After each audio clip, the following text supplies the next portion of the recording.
Halo teman-teman, saya mau sharing film Killers of the Flower Moon, menceritakan kebengisan, film yang mengisahkan tentang kebengisan orang-orang yang nggak tahu diuntung, orang-orang yang nggak tahu berterima kasih, yang udah mereka bukan satu orang aja, banyak orang, jadi sekawanan sudah oportunis itu mau mengambil keuntungan, udah dapat yang terbaik, yang terindah, masih aja mau membunuh, mau ngabisin, jadi mau menguasai harta lebih besar, lebih banyak lagi.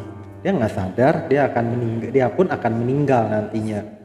Dia pun punya masa berakhir. Dia pikir hidup bisa jangka panjang, bisa ini ke anak cucunya kayak gitu. Ya nggak bisa juga ke anak cucunya kalau hartanya disita oleh pemerintah.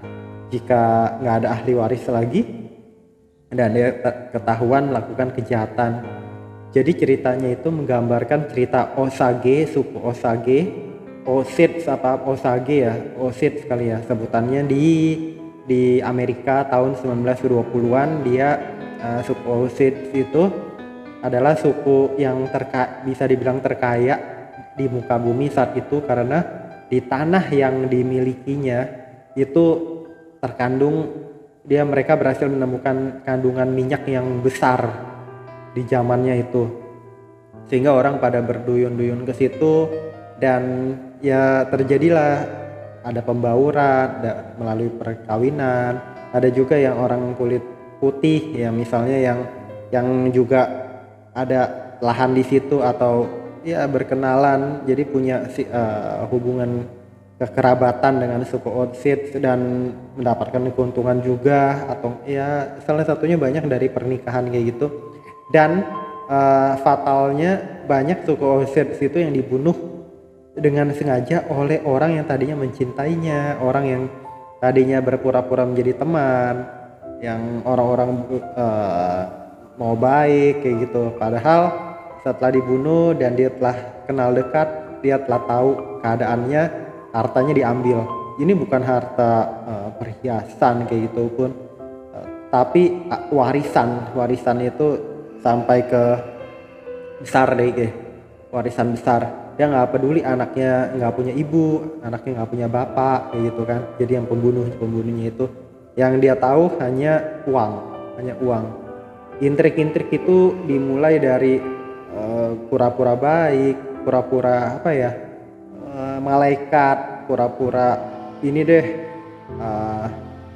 betul-betul tulus kayak gitu, bisa tuh merayu, bisa apa. Dan digambarkan suku Osage ini pintar, jadi dari omongan, dari cara bertutur kata, model berbicaranya itu misalnya irit, tapi di irit tuh dia bisa menilai orang, atau enggak dia berpura-pura menjawab repetitif, atau enggak pura-pura diamnya itu tapi dia mau lihat nih orang motivasinya apa. Dia misalnya dia diem, Osage-nya diem karena dia kan megang uang nih ceritanya.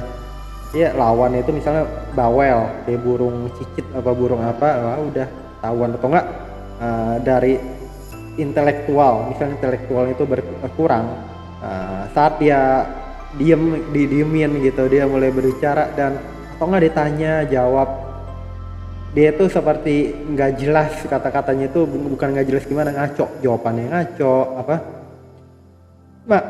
ketahuan nih orang cuman membual, nih orang hanya ngawur aja, nih orang hanya ya bukan bagiannya dia deh kayak gitu. Makanya ini ada seorang gambarannya, sebenarnya banyak pria di film itu, cuman ada gambar film, di film ini digambarkan tokoh utamanya ada pria yang dia adalah keponakan dari King Hale, jadi orang kaya kulit putih di sana kayak gitu, yang telah lebih dulu sana.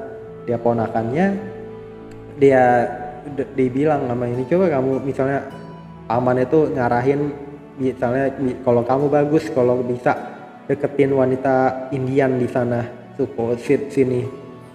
Ya udah, dia udah dibilangin suku Osage itu diam, bukan dia bodoh atau gimana, tapi dia nilai kamu kayak gitu. Dia bilangin suku Osage ini punya banyak uang, bukan berarti dia itu nggak nilai ya. Dia mungkin hanya pura-pura atau kayak gimana, supaya tahu motivasi kamu segala apa. Dan dibilangin bahwa si ponakan ini dia tahu rada bodoh, jadi ada dibilangin ya, misalnya kamu harus banyak baca, mengetahui tentang suku Osset. Itu salah satu dari buku itu dia bisa tahu kan kebudayaannya suku Osset bagaimana, kata-katanya Osset gimana, kebiasaannya, misalnya hari-hariannya, atau enggak apa gitu, kalau misalnya mau meninggal itu bisa ngelihat apa kayak gitu.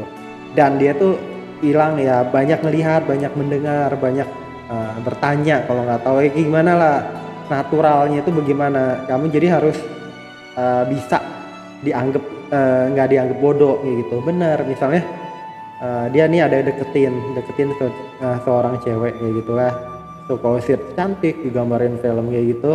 Nah, misalnya ini ada storm, dia bilang tunggu, tenang, padahal dia mau tutup kan. Nah, padahal itu ada budayanya dia, kemampuan mungkin supranatural, bahwa kalau ada badai kayak gitu kan, udah jangan dilawan. Tapi misalnya gambarin kita seperti harus bersahabat gitu. Oke, silakan kamu masuk dulu sampai kamu puas kayak gitu, tenang. Nanti dia akan reda dengan tenang dengan sendirinya, karena menganggap oke, dia sudah puas, dia sudah menemui banyak orang dan dia merasa sudah cukup, terpuaskan. Jangan misalnya maksudnya itu mengatakan ke ini yang ngedeketin dia, jangan kamu lawan gitu loh, jangan kamu lawan walaupun waktu badai lagi gede. Kalau kamu lawan, kamu akan sengsara, kamu akan kena batu, mungkin kamu masuk angin, jadi sakit, jadi kenapa-napa kayak gitu. Jadi mungkin rumah hancur, rumah kena angin sapuan badai kayak gitu. Tunjukin tenang gitu, diam, nggak usah ditutup jendelanya, kalau mau tutup langsung kayak gitu kan. Jadi kayak di blokade, jadi orang makin nyerang dong. Dia bilang ada yang seperti dia mau lewat dihalang-halangin gitu, biarin kayak gitu. Dia terima apa yang kita bisa terima gitu, terima aja. Kecuali benar-benar kita udah nggak mampu ya istirahat lah atau bagaimana, atau cari cara. Ya ini kepercayaan ya, ini kondisinya mereka lagi sehat kayak gitu. Buka, kita nikmatin kok, juga udaranya dingin, enak, kita bisa selimutan kayak gitu, jangan dilawan. Udah akhirnya bener, duduk, kamu tenang, diem gitu. Dia bilang tiap dia mau nyerah diem gitu, ceweknya Indian bilang diem. Akhirnya nggak lama bener reda kayak gitu. Jadi itu seperti gambaran ke kita, misalnya kita menghadapi badai kalau kita bisa mengakali, kita bisa mengontrol, kita bisa bukan mengontrol gimana, kita bisa mengatur ritme kita, apa yang harus kita lakukan gitu. Nanti hasilnya baik ke kita. Jangan gitu langsung ada sesuatu yang besar yang di luar kemampuan kita langsung lawan dengan dengan frontal gitu. Dampaknya apes ke kita, habislah kitanya, kita nggak kuat. Cuma biarin dia tenang, dia puas, nanti dia akan capek sendiri, dia akan mereda sendiri kayak gitu teman-teman. Jadi semua ada momentum, ada momen, ada masa-masanya, dan tergantung siapapun yang bisa melewati masa yang susah itu, masa yang sulit, masa yang terjadi pemberontakan, itu masa yang nggak enak, masa penyakit, masa apa, nanti itu adalah pemenang-pemenangnya. Dan si perempuan ini membuktikan, dia sama suaminya itu kan suaminya itu disetel sama pamannya untuk misalnya kasih dia obat yang buat dia sakit kayak gitu, yang buat dia makin lemah badannya. Tapi dia kan misalnya dia anggap dia belum tahu, tapi lagi ada badai, dia anggap menghinggapi dia nggak ngelawan kayak dengan frontal, kayak dengan kekuatan dia. Mungkin dia berdoa, dia agama Katolik kayak gitu, mungkin dia merenungi ada apa, dia mungkin berbicara ke Tuhan, ada apa Tuhan, minta pertolongan, itu yang ngeliatin. Jadi suaminya perlakuin dia gimana.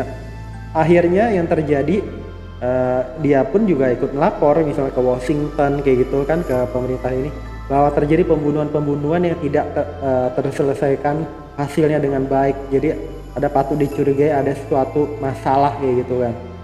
Akhirnya sewaktu-waktu dia juga sudah makin sakit, soalnya dia disuntikin misalnya obat yang ngebuat badannya makin lemah, nanti dia akan meninggal nantinya. Dengan perkataan dokter yang udah disetel juga di situ, bahwa ya umur kamu ini nggak lama karena kamu kena diabetes kayak gitu, belum ada pengobatannya hanya dengan insulin dengan macam-macamnya. Itu pun disisipin zat-zat yang buat dia sakit, yang buat dia jatuh. Oke, akhirnya dia udah makin lemah. Suami itu terus bertindak jahat, ngebunuh orang apa tanpa pengetahuan nih istrinya ini Indian, dan dia pun akan menjadi korban. Penyelidik dari Biro Federal Amerika datang akhirnya dan menyelidiki dan menemukan kejanggalan itu. Nah, pokoknya cerita itu dari saksi, dari apa ya, dari dasar bukti-bukti yang bisa dikumpulin dengan intelijen canggih. Akhirnya suaminya itu berhasil, pamannya juga berhasil ditangkap, ditahan, diinterogasi, ditanya, dimasukkan ke pengadilan. Sampai dia masih seperti rada pura-pura, apa yang kau masukkan. Akhirnya dia telah mendapat penjelasan dari ini, dibawa ke rumah sakit kan oleh biro itu segala federal Amerika, diselamatkan. Sampai akhirnya dia bertemu lagi.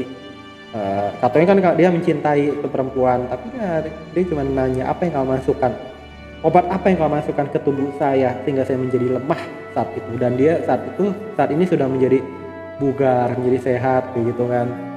Udah akhirnya terbukti semua, dan akhirnya dia dicerai, dipisah karena melakukan kejahatan. Karena pisah secara Katolik kan mungkin digambarkan itu ya nggak bisa gitu aja kalau nggak ada dasarnya. Dasarnya apa? Lah terjadi penipuan, telah terjadi terjadi dari sebelumnya itu telah terjadi demikian. Jadi seperti manipulatif, dan dalam hal ini dia melakukan kejahatan, tindakan gak baik kan. Udah akhirnya dia nggak dapat harta apa-apa, dia di pengadilan, nanti dia hidupnya juga ya begitulah. Ya semua akan meninggal pada masanya nanti. Di dunia jadi hakimnya itu dia dihakimi sebagai orang yang nggak baik.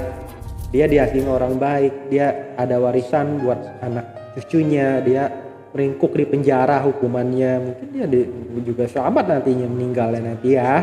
Kalau dia ketahuan dan dia ada kesempatan tuh bertobat kayak gitu. Ini film yang digambarkan di film Flowers of the Moon. Bagus teman-teman. Semoga bermanfaat. Jangan lupa subscribe, like, share, komen. Sampai jumpa di video-video saya berikutnya. Bye bye teman-teman.